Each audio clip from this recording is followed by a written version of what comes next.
Shalom. దేవుడు మనందరికీ సమాధానము అనుగ్రహించునుగాక. పోయిన దినమున మనము దేవుడికి ఇష్టం లేనివి 7 ఉన్నాయి. వాటిలో ఒకదాని గురించి మనం వివరించుకున్నాం, ధ్యానించాం, అహంకారపు దృష్టి గురించి. కాబట్టి ప్రతి ఒక్కరూ వీడియోలు చూడండి, చూసి దేవుణ్ణి మహిమపరచవలసిందిగా కోరుకుంటూ, రెండోది 16 దేవుడికి ఇష్టం లేనివి మొట్టమొదటిగా మనం ధ్యానించాం, అహంకారపు దృష్టియు. తర్వాత రెండోది కలలాడు నాలుకయు. ఏంటిదంట?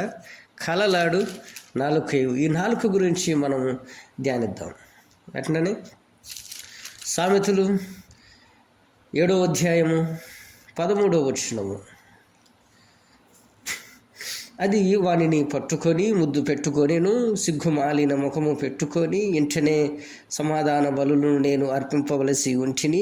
నేడు నా మొక్కుబడులను చెల్లించి ఉన్నాను, కాబట్టి నేను నిన్ను కలుసుకొనవలెనని రాగా, నిన్ను ఎదుర్కొనవలెనని బయలుదేరగా నీవే కనబడితివి. నా మంచము మీద రత్నాలను ఐగుప్తు నుండి వచ్చు విచిత్రపు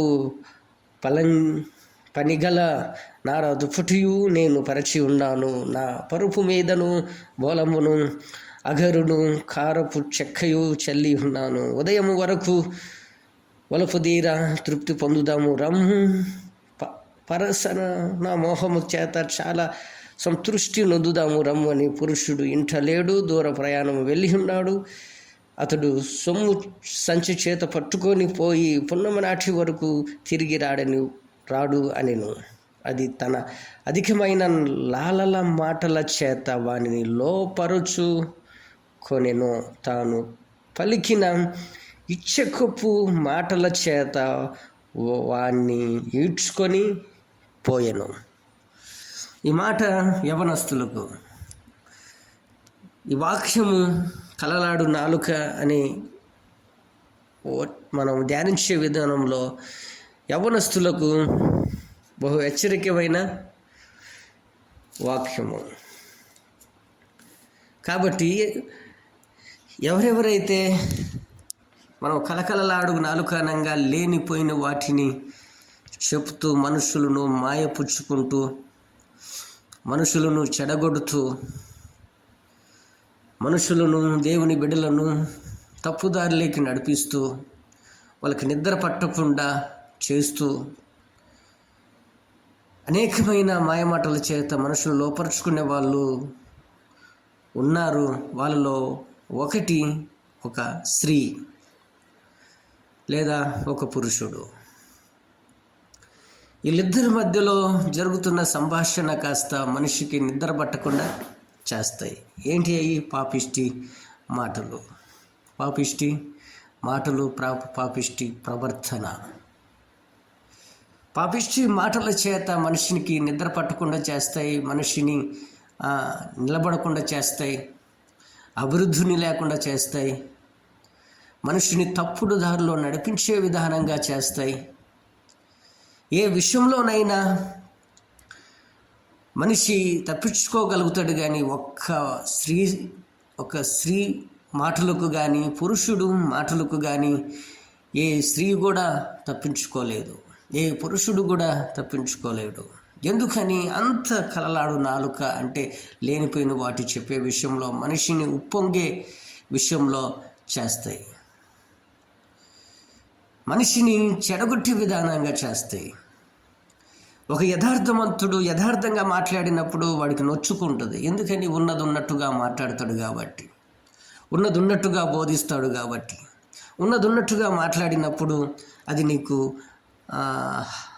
బాధగాను, ఇబ్బందిగాను, నిన్ను అటువంటి ఆలోచన గుండా చేస్తుంది.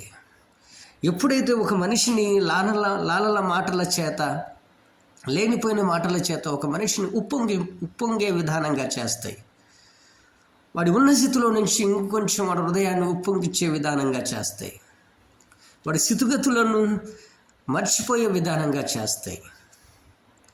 దేవుని బిడ్డగా జీవించాల్సిన మనము, దేవుని కుమారులుగా జీవించాల్సిన మనము, మనకెప్పుడు దేవుని వాక్యం మనల్ని గద్దిస్తూనే ఉంటుంది, మనల్ని సరిచేస్తూనే ఉంటుంది, మనల్ని ఆయన రూపులోకి నడిచే విధానంగానే చేస్తుంది. ఎందుకని? మన హృదయము బహు ఘోరమైనది. మన హృదయంలో ఉన్న ఆలోచనలు బహు ఘోరమైనవి. ఎందుకు? అటువంటి ఘోరమైన హృదయం కలిగి మనం ఉన్నాము గనక వాక్యము ఏదైనా మనకు చెప్తున్నప్పుడు, మనం వింటున్నప్పుడు, యథార్థంగా బోధించినప్పుడు మనకు ఎంతో కొంత బాధను కలిగిస్తాయి, ఇబ్బందిని కలిగిస్తాయి, నొచ్చుకునే విధానంగా చేస్తాయి. అటువంటి మాటల మీద మనకు పెద్దగా మనసు పెట్టము. అటువంటి మాటల మీద మనం నిర్లక్ష్యం చేస్తాం. కాబట్టి దేవుడు అంటాడు, యథార్థవంతులను దీవించుటకు నేను భూమి మీద అంతటా సంచరించుచూ ఉంటానంటాడు.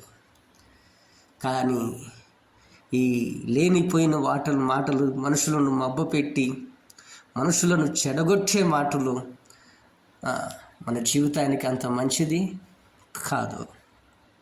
ఒక స్త్రీ అంటది, ఒక పురుషుని పట్టుకొని లేనిపోయిన మాటలు చెప్పి తన జీవితాన్ని అసలు లేనిపోయిన మాటలు ఎవరింటారో ఒకసారి మనం దాని గురించి కూడా ధ్యానిద్దాం. లేనిపోయిన మాటలు ఎవరు వింటారు? లేనిపోయిన మాటలు ఎవరు వింటారు? చూద్దాం.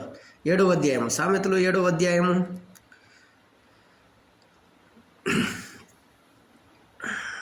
7వ అధ్యాయము 3 లేదా 6వ వచనము. 7వ అధ్యాయము 6వ వచనం. నా ఇంటి కిటికీలో నుండి నా అల్లిక కిటికీలో నుండి నేను పారజూడగా జ్ఞానము లేని వారి మధ్యను యవ్వనుల మధ్యను బుద్ధి లేని పడుచువాడొకడు నాకు కనబడెను. ఎవడు వాడు? పనికి ఆమె కిటికీలో నుంచి పారజూసినప్పుడు జ్ఞానం లేని వారి మధ్యన బుద్ధి లేని వాడు ఒక పరుచువాడు ఆమెకు కనబడ్డాడు. అందుకే దేవుడు అంటాడు, మీరు మెలకువ కలిగి ఉండండి.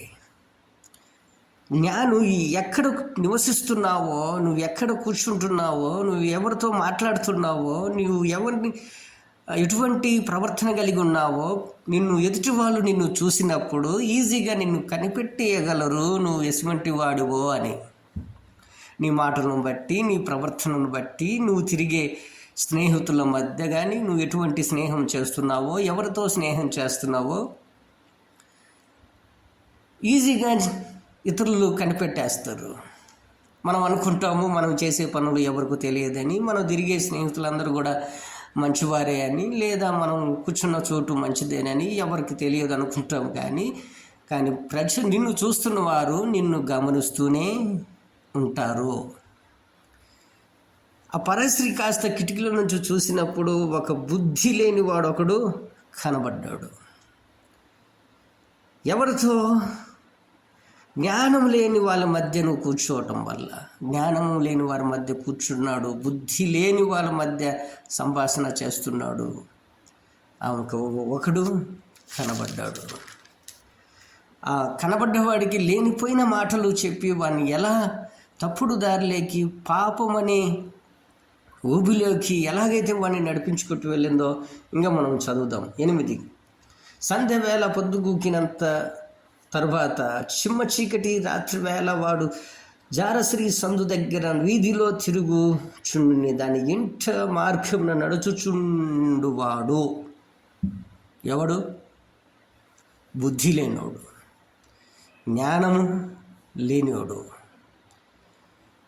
వాడు తిరగని చోట లేదా తిరగకూడదని చోట తిరుగుతూ, ఏ టయాన వాడు తిరగాలో, ఏ టయాన తిరగకూడదో, ఎటువంటి ప్రాంతంలో మనం ఉండాలో ఉండకూడదో మనకు తెలియచేస్తుంది. అలాగనే వాడు సందు దగ్గర వ్యభిచారుల మధ్య వాళ్ళ మధ్యలోకి ఎందుకు వెళ్ళాలి? అలా వెళుతూ ఉన్నప్పుడు ఒకటి వానిని ఎదుర్కొని వచ్చెను. 10వ వచనం. వేషము వేసుకొని కపటము స్త్రీ ఒకటి వానిని ఎదుర్కొనిను. ఏంటంట?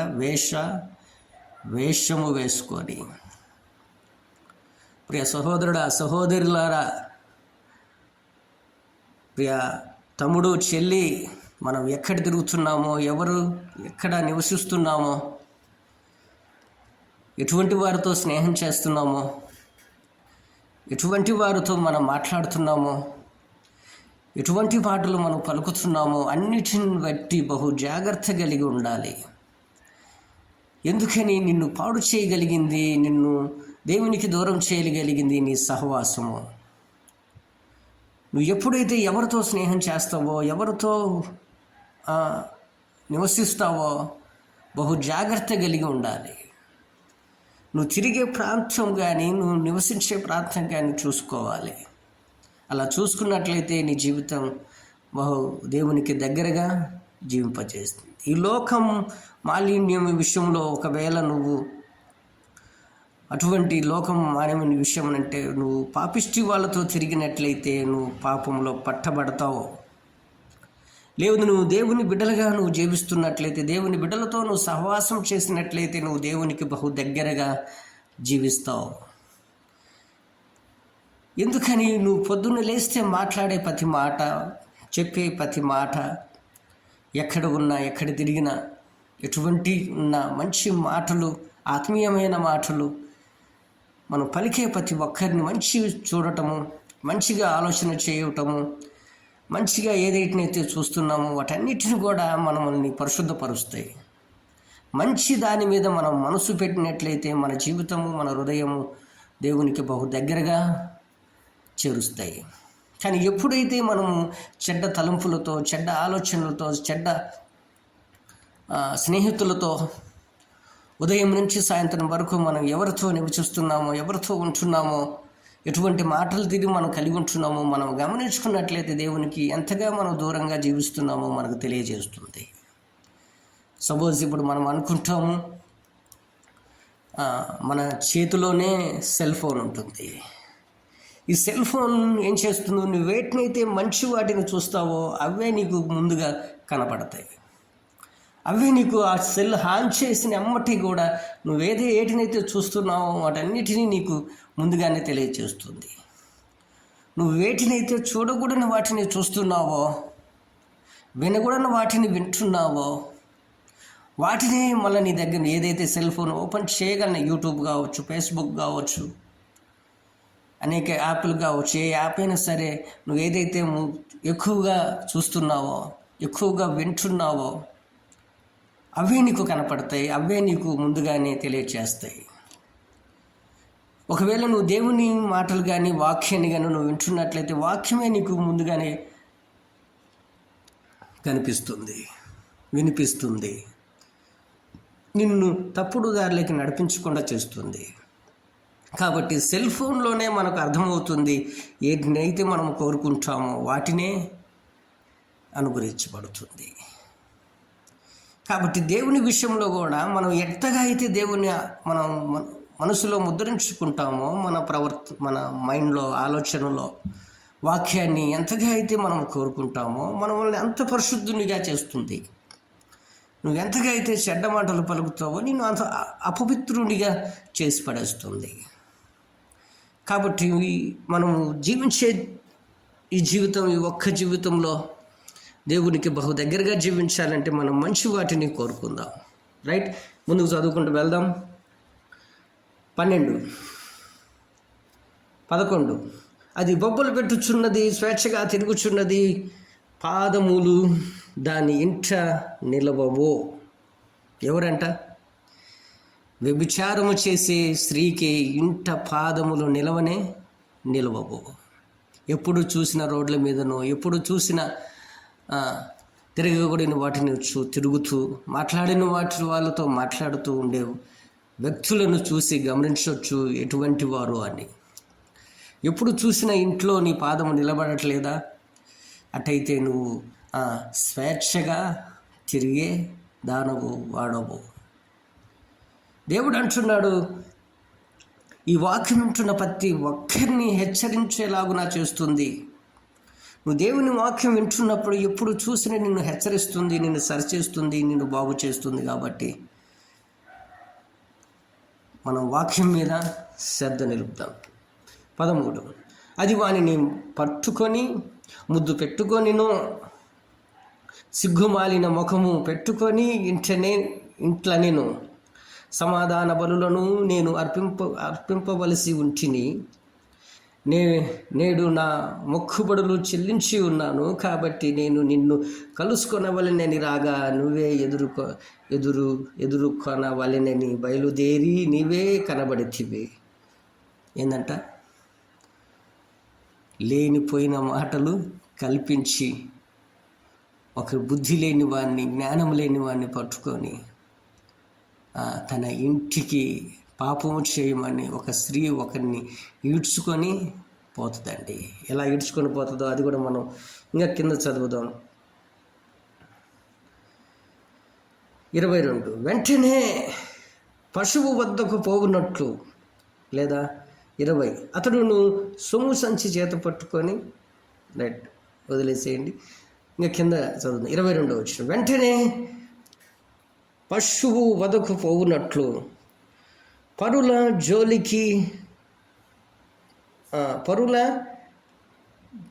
చిక్కినవాడు సంఖ్యలలోకి పోవునట్లు తనకు ప్రాణహాని నిరాకరమైనదని ఎరుగక ఉరియద్దుకు పక్షి త్వరపడునట్లును అది గుండెను అంబులు చీల్చు వరకు వాడు దాని వెంట పోయెను. నా కుమారులారా, చెవియూగి నా మాటలు ఆలకించండి. ఏమంటున్నాడు దేవుడు? అది వాడిని వీడ్చుకొని పోతుంది. ఎక్కడికి? నరకానికి ఈడ్చుకొని పోతుంది. కానీ ప్రతిదీ కూడా దేవుడు మనకు హెచ్చరికతోనే చేస్తున్నాడు. ఒకడు పక్షి త్వరపడినట్టు ఉరి యొద్దకు పోవు పక్షి వంటిది.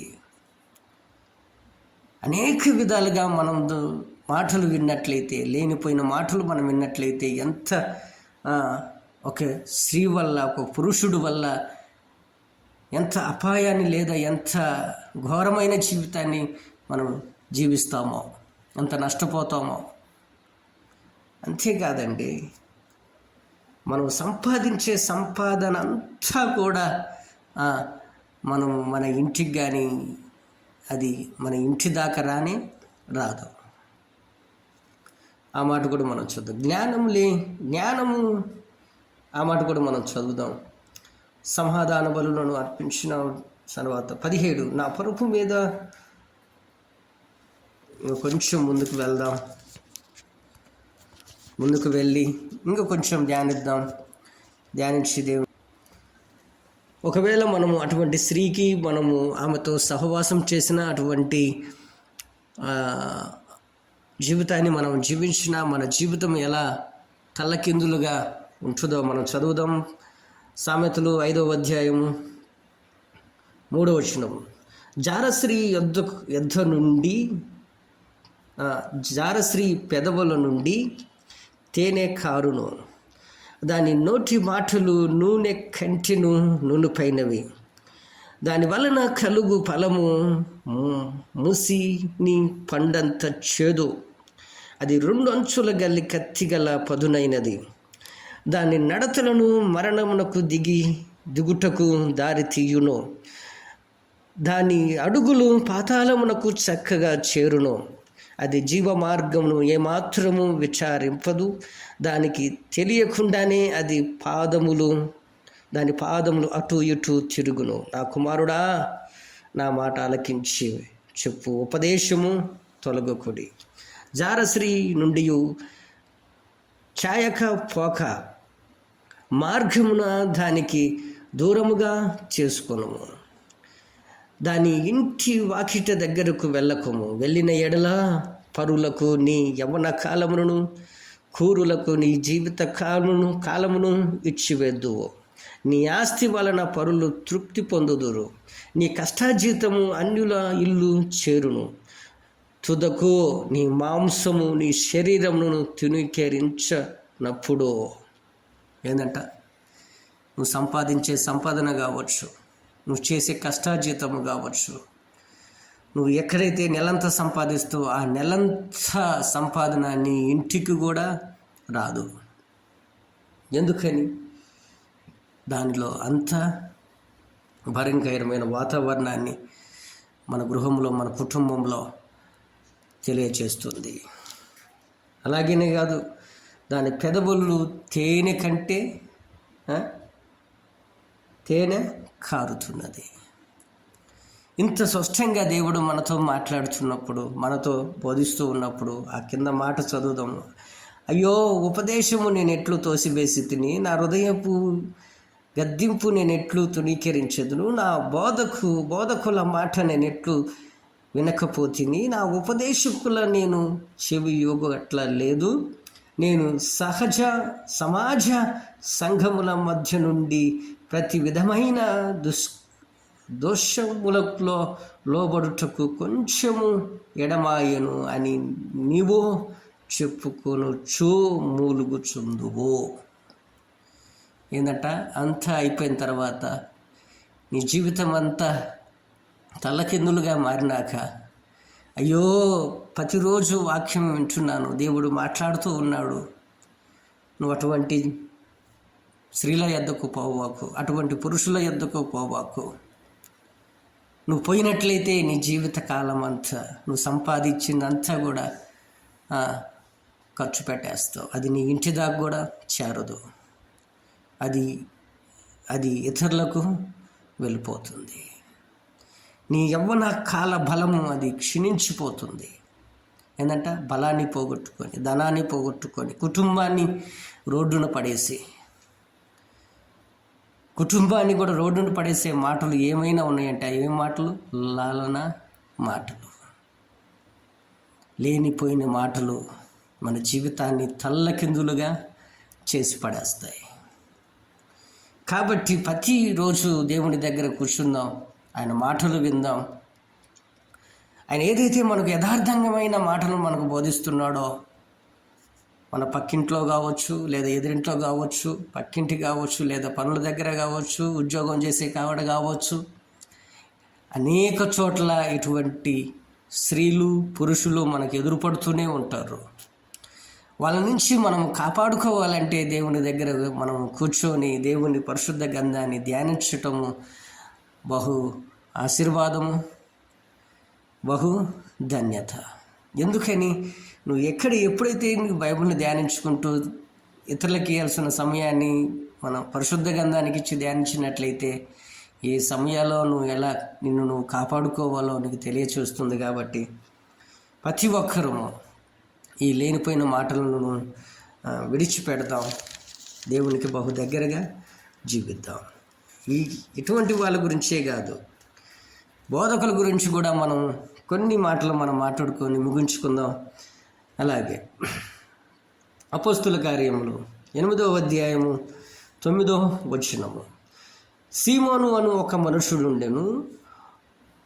మనుషుడు లోగట ఆ పట్టణములో గారడిలు చేయుచు తానెవడో యొక్క గొప్పవాడనని చెప్పుకొనుచు సమరయ జనులను విభ్రాంతిపరుచుచుండెను. కొద్దివాడు మొదలుకొని గొప్పవాణ్ణి మట్టుకు అందరూ దేవుని మహాశక్తి అనబడిన వాడు ఇతడే అని చెప్పుకొనుచు అతన్ని లక్ష్య పెట్టిరి. ఏ మాటలై? గారడి మాటలు. అంటే ఉన్నవి లేనట్టు, లేనివి ఉన్నట్టు చెప్పుచు మనుషులను ఏం చేస్తారంటే విభ్రాంతిపరచుచుండేవాడు. కొద్దివాడు మొదలుకొని గొప్పవాడు వరకు అందరూ దేవుణ్ణి మహాశక్తి అనబడిన వాడు ఇతడే అని చెప్పుకుంటారంట. మనం బైబిల్ ఒకవేళ మనం సేవకులందరినీ కానీ బైబిల్ మొత్తాన్ని మనం ధ్యానించినట్లయితే, ఎవరైతే యథార్థంగా బోధిస్తారో, యథార్థంగా మాట్లాడతారో వాళ్ళు మనుషులను లేదా అటువంటి సేవకులను మనుషులు దూరం పెడతారు. ఎందుకని? మన తప్పును మనకు వేలు చూపిస్తారు కాబట్టి, మనం చేసేది తప్పు కాబట్టి అది సరిచేసుకోమని చెప్తారు కాబట్టి అటువంటి మాట మనం త్వరగా తీసుకోము.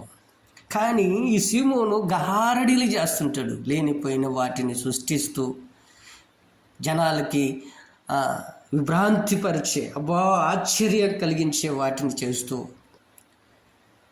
దేవుని శక్తి ఇతరులోనే ఉంది అని చెప్తూ అనేక విధాలుగా మనుషులను మబ్బపరుస్తూ చిన్నవాడు మొదలుకొని గొప్పవాడు వరకు అతనిని లక్ష్య పెడతారు. ఈ వాక్యం వింటున్న ప్రతి ఒక్కరము మనం తెలుసుకోవాల్సింది, సేవకుల్లో చేసే ప్రతి మాట గమనించాలి. మనల్ని సరిచేసే మాటలు వినాలి, మనల్ని బాగు చేసే మాటలు వినాలి.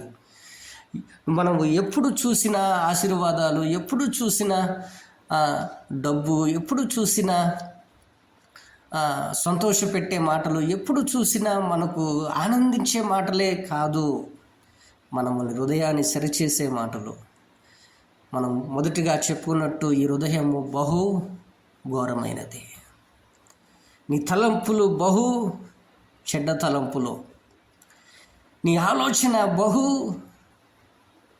తప్పుడు ఆలోచనలు. వీటిని సరిచేసుకునే విషయంలో నిన్ను యథార్థంగా వచ్చి మాట్లాడుతున్నప్పుడు నీకు నొచ్చుకోకుండా వాటిని సరిచేసుకున్నట్లయితే దేవునికి బహు దగ్గరగా జీవిస్తాం. కానీ ఇలాగా సీమోను అని చెప్పే ఒక ప్రవక్త, సేవకుడు చెప్పే ప్రతి మాటలు విని అందరూ భ్రాంతిపరచబడతారు. ఎవ్వరికీ రక్షణ ఉండదు. రక్షణ అనేది నిన్ను నువ్వు సరిచేసుకోవటము, నిన్ను నువ్వు సరిచేయబడ్డ తర్వాత నిన్ను నువ్వు పవిత్రపరచుకోవటము, ఇప్పటికప్పుడు వాక్యాన్ని విని దేవునికి బహు దగ్గరగా జీవించటమే రక్షణ. అంతేగాని ఒక్కసారి బాప్టిజం తీసుకొని ఇంకా మనకు సంబంధం లేదులే, ఇంకా దేవుడే చూసుకుంటాడులే, ఇంకా వాక్యాన్ని విన్నా వినకపోయినా బాధ లేదు, దేవుడు టికెట్ ఇచ్చేసాడు పరలోకానికి అనుకుంటే అది మన మూర్ఖత్వము, జ్ఞానము లేని తనము. ప్రతిరోజు ధ్యానించాలి, ప్రతిరోజు సరిచేసుకోవాలి, ప్రతిరోజు దేవునితో పోరాడాలి. ప్రతిరోజు చదువుతున్నప్పుడు వాటిని మనకు అనుగ్రహిస్తబడుతున్నప్పుడు మనం మార్చుకోవాలి. ఎందుకంటే మన ఆలోచనలు అంత పవిత్రమైనవి కాదు, అంత మనం బాగు చేసేవి కూడా కాదు.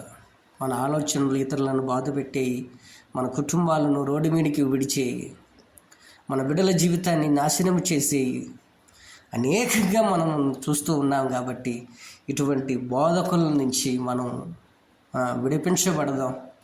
ఎవరైతే మనల్ని సరిచేస్తున్నారో, ఎవరైతే మనం జీవితాలని కడుతున్నారో, వాళ్ళ వాక్యం ద్వారాగా మనకు జీవితాలను మార్చబడే విధానంగా చేస్తున్నారో, ప్రతి సేవకుడి దగ్గరికి వెళ్ళి వాక్యాన్ని విందాం, మన జీవితాలని మార్చుకుందాం.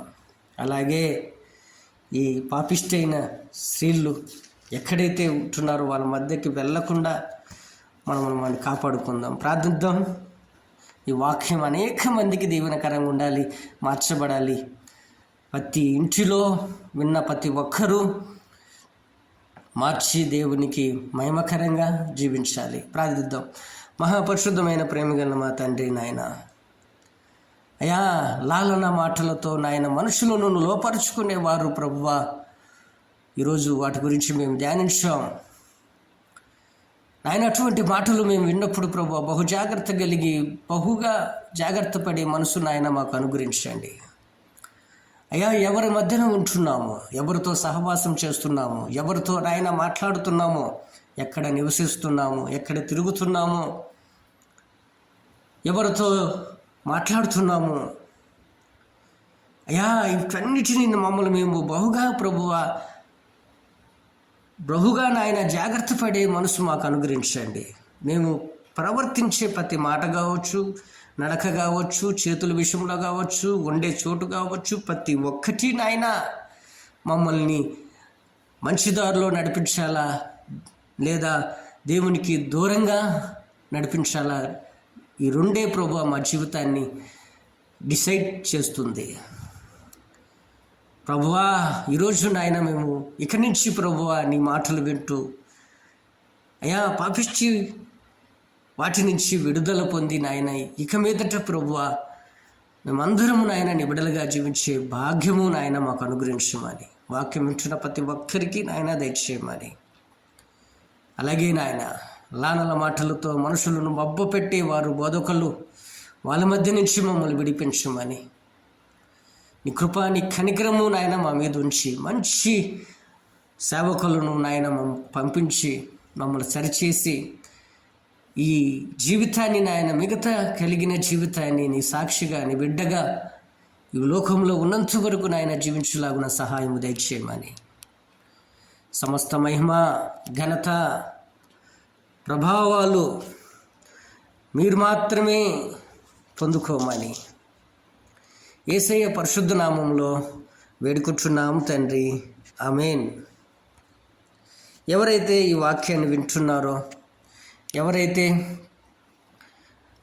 వాక్యాన్ని విని సరిచేసుకుంటున్నారో ప్రతి ఒక్కరూ లైక్ చేయండి, షేర్ చేయండి, సబ్స్క్రైబర్ చేయండి, అనేక మందికి పంపించి మీ వంతుగా సహాయం చేయమని, అలాగే కామెంట్లో కూడా కామెంట్ పెట్టండి.